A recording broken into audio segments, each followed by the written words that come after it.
There are 3 books that changed how I saw art forever.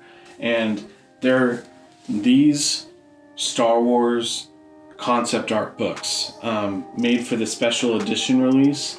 My favorite film was Return of the Jedi. I saw that green lightsaber come up when R2-D2 shot it into Luke Skywalker's hand, and that was my favorite color. That's why I use green light. It just changed who I was at a chemical level. I saw these books and the realization that everything I had seen on screen and I loved was created by someone. Conceptually, blood, sweat, and tears went into the making of the film. That changed everything. In Star Wars, there is a visual language in all the vehicles and the architecture. And it's an underlying tone that really unifies everything. But you don't really notice it till you go back in time to the prequels. The vehicles have all been created with the 70s visual language in mind. The X-Wing, the cockpit resembles the shape of the vehicles that were being designed back then. And so when they went back in time for the prequel trilogy, they also went back in time with the visual language. And that means that all the vehicles are super streamlined, they're super polished, they're super shiny. The reason I'm getting into that is because this architecture it's obviously resembling cathedrals. And I think that if there was supposed to be a slum in the middle of a cathedral, it ought to resemble the architecture of its time. And so I got a book. It's called Townscape. I got a PDF off of, I think it's scribes.com or something, and I printed it out. But I think if I make the slums out of what the slums might have looked like of the time that cathedrals were built, it's gonna really ring true to the architecture.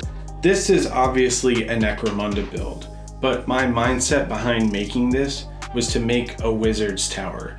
And I do think the shape of it really resembles that very well. So having an underlying theme and just changing up the textures, I think is gonna work great for this. And it still fits perfectly inside of this world.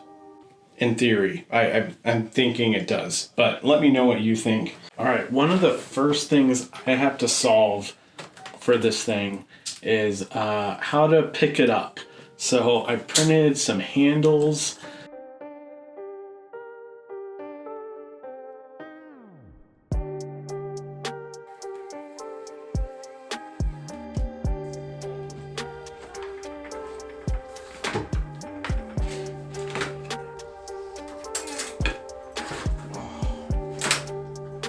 That makes it so much easier to handle.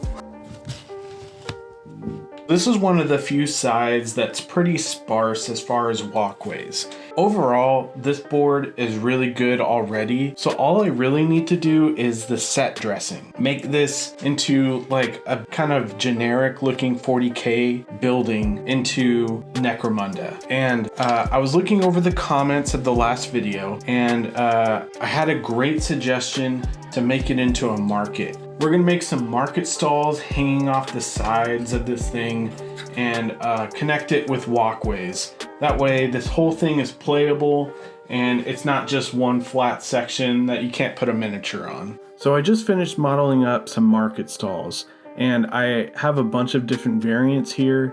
I want there to be a variety so they don't really look copied and pasted.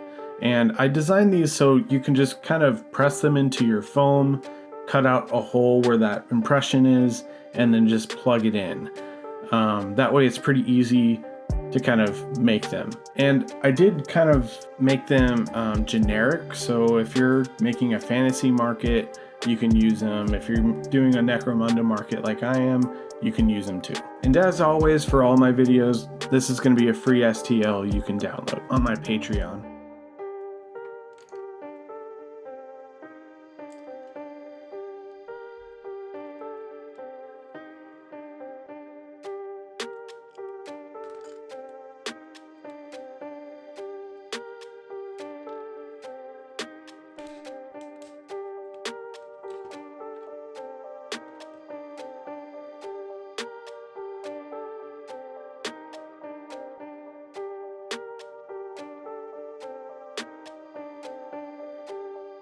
One of my main building materials for this build is going to be this clear plastic. The bad thing about using this is it's clear, so I'm not really getting a good look at what I'm doing. And unfortunately, that means you also aren't getting a great look at what I'm doing either. So you're going to have to trust me a little bit. It does come together in the end. I think next time, just for my own sanity, I'm going to paint this black before I use it again. So I'm using some spare electronic pieces, shells of electronics, and like circuit board parts to make these ruined hovels. And what I did was I put in the market stalls, and then I cut out a hole in the middle of the clear plastic, and I kind of peeled it back so it looked like they didn't bother making it look good. They just kind of rolled back the corrugated metal just for the window.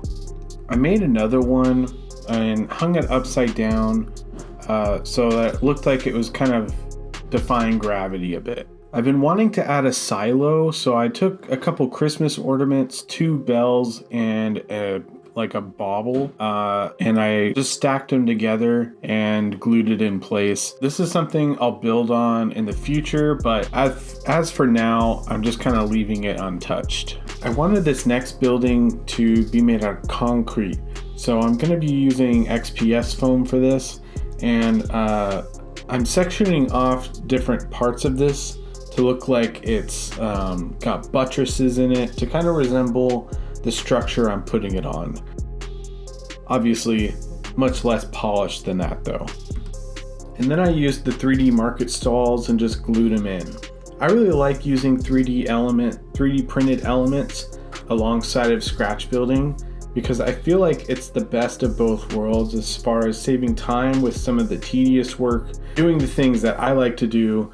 But there are other alternatives for 3D printed bits. I'm also using old electronics as details. So I'm using this old PS2 port that I got from a friend who was going to throw it out. Yeah, I thought the port looked like a really cool detail, like an air vent or something. So I thought that would be cool. I'm also using some of that corrugated plastic and some loose wires to kind of imply some hidden details. And I'm gonna glue on some hand sculpted details too, but I'll show you that in a second. The next building I wanted to do was from this book, Townscape. And this has a lot of really cool architectural references and templates that you can use. This is just a PDF that I printed, so I tore out some pages and I'm just gonna trace over my foam and use these as templates. I did a smaller one, and I really like the shape of this building in particular. I just pressed in the market stall like I did before, and then I got an old circuit board that I'd taken all the bits off of that I liked, and I cut it to make the gables of the roof. I really like the added detail and texture that this gave me. It kind of implied a lot more going on than there actually was. Speaking of those hand sculpted details, I've made a mold of that, and then I just have been casting them in milliput, just pressing it into the mold, waiting for it to cure, and then popping them back out. This last big building is supposed to go upside down, so I kept that in mind when I was applying these details too. I'm starting to get the hang of doing this sci-fi thing. It does not come as naturally as the fantasy stuff. And I think I realized why. A lot of it comes together for sci-fi with those final details. And right now, it just kind of feels like I'm not making anything until those final details are done. And that's really like a weird feeling. Because when you do fantasy stuff, because I mean, I mostly do Mordheim, the silhouette is there throughout the process. I don't think crafting with clear plastic is probably the best move. I'm kind of having to imagine what these textures are ending up looking like. I had a lot of fun taking this ordinary building shape and literally flipping on its head. I think the moral of the story is when you really don't know what to do, stick with something familiar and just break the rules. Because Necromunda and sci-fi in general is kind of so alien to me, I really latched on to something familiar, and having that simple, familiar shape gave me that confidence to push through. As a final touch, I wanted to add a bunch of cables everywhere, so I did that with some pipe cleaners that I had singed all the fuzzes off. I like that because it has an armature in it and it keeps its shape really well. And then I also used some Game Boy cords, some AV cables, and just kind of put them everywhere. And finally, the milliput that I put in that mold had cured, so I put those TV screens in there with some added cables. I used a GameCube card as an extra TV screen too, and I think that was a really nice touch. And this is where it was really coming together.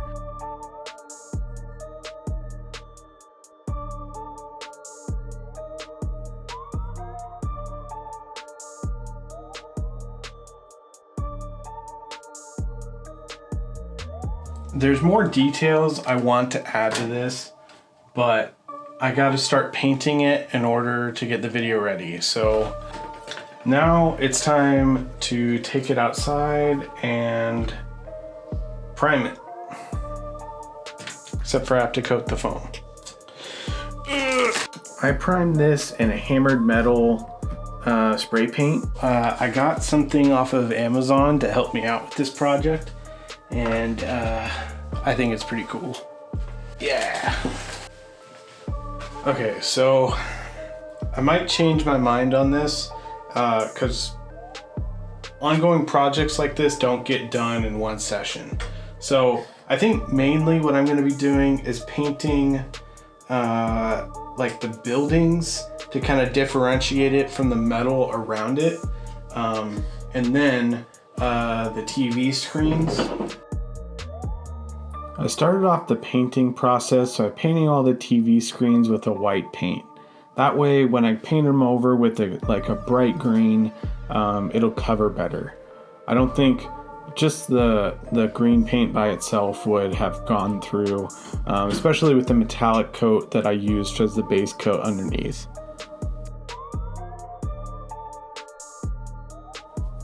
There were a couple market stalls that had bookshelf-like things in there, and I decided to paint those white so it looked like glowing windows that had bars over it. And that wasn't an intended use for this, but I do like how it turned out in the end. Painted up the buildings with some just dollar store paint. This is what I use for all my builds because it's cost effective and it covers fine. I didn't want this to cover great because I figured the metal underneath will show on the edges, and having kind of a bad paint job on a building that's kind of built poorly, I think looks good, and it saves me a lot of time not having to paint over something constantly.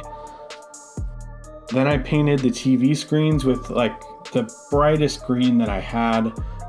Sorry, this was kind of a yellow shot, but I think it did turn out really good. And this is my first like real deep dive into Necromunda terrain, and I really love how it looked. It is weird how it doesn't really look like anything until the very end when I put in all those sci-fi details, but I do think I'm going to paint that clear plastic black before I start crafting so that I kind of get a better insight on what I'm making while I'm making it. I think that'll be a good advantage in the future. Let me know what you guys think in the comments. I really like the look of this thing, and I think the lights really send it over the edge, but I'm open to feedback and I'm still learning, so let me know what you think I should make on this build in the future. Make sure you like and comment and click that hype button. It helps out the channel a ton, and I really appreciate your help because I'm a one-man army and I can't share it everywhere all on my own. So thanks so much for helping out. we're almost at 8,000 subscribers. Thanks so much for that. And all right, have a good one.